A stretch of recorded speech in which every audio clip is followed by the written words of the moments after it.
ready, you can roll around the sides of the dish. This end is flat. Very handy, especially for the pizza stone, because if you had one of those long rolling pins, you couldn't roll over it because the handles are sticking up. So this is quite handy for one-hand rollering. And also there's a little fork attached in here as well, so you can prick your pastry afterwards. This literally, I just roll out to join it all together to make sure that it's not too thick where it overlaps, because if it's too thick then the pastry won't cook through. So it's just to kind of seal it together and make sure that it's flattened a bit. So there we go. Beautiful sunshine. Now, with our mixture, I'm going to use our scoop. We have a large scoop and a small scoop. The small one is brilliant for our little mini muffin pan. That will take 24 mini anything. You can make 24 mini anything in that little mini muffin pan. So literally you can make little toad in the holes with little cocktail sausages. You can make little banoffee pies with a slice of banana, a bit of Nutella. Always comes back to sugar with me. But yeah, so you can make all sorts in there. And you can buy a little dobber. This is our little dobber. Basically, cut your pastry up into 24, roll it into a ball, stick the ball in the hole, and then just squidge it down with the dobber, and it gives you a little shell that you can then fill with whatever you want. It's rather clever. It's quite cute for little mini mince pies at Christmas and things like that as well. So this bigger scoop, obviously it's good for things like this. Very good for dinner lady mashed potato. And also for measuring out your cupcakes. So if you make lots of cupcakes and it annoys you when they're all different sizes, this is good because like one level scoop and you'll all have the same sort of cupcakes all the way through.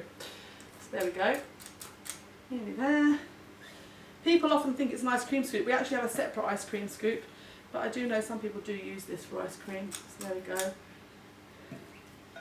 Plenty of filling. Oh. There's even a little bit left at the bottom here. Let's get this last bit out. Every last bit, no waste. There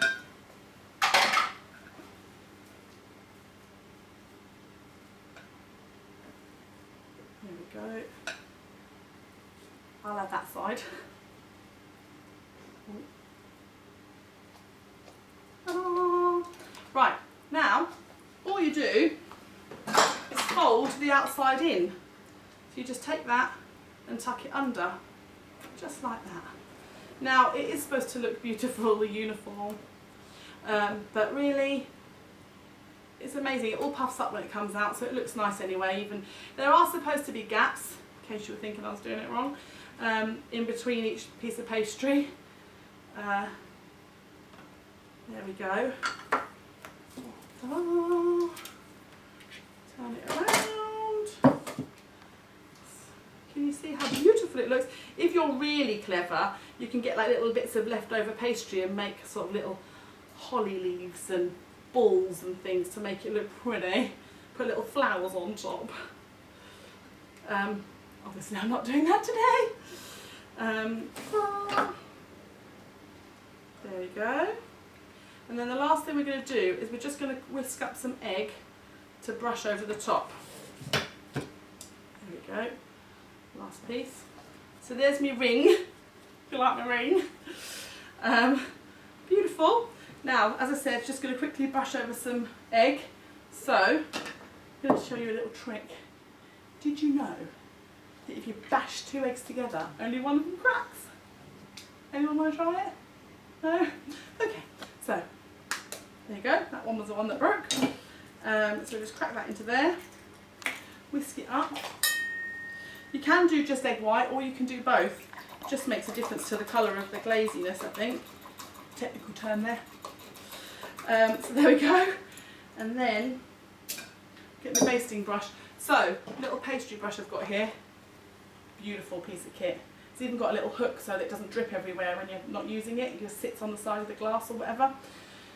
So it's made of silicone, lots of lovely bristles. Anybody got one of those old pastry brushes? Yeah? Did you know that they're made of horsehair?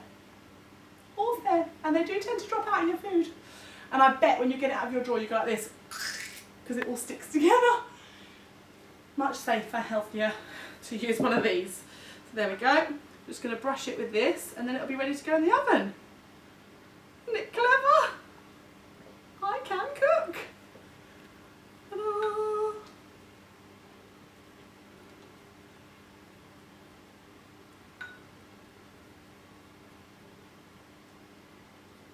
go.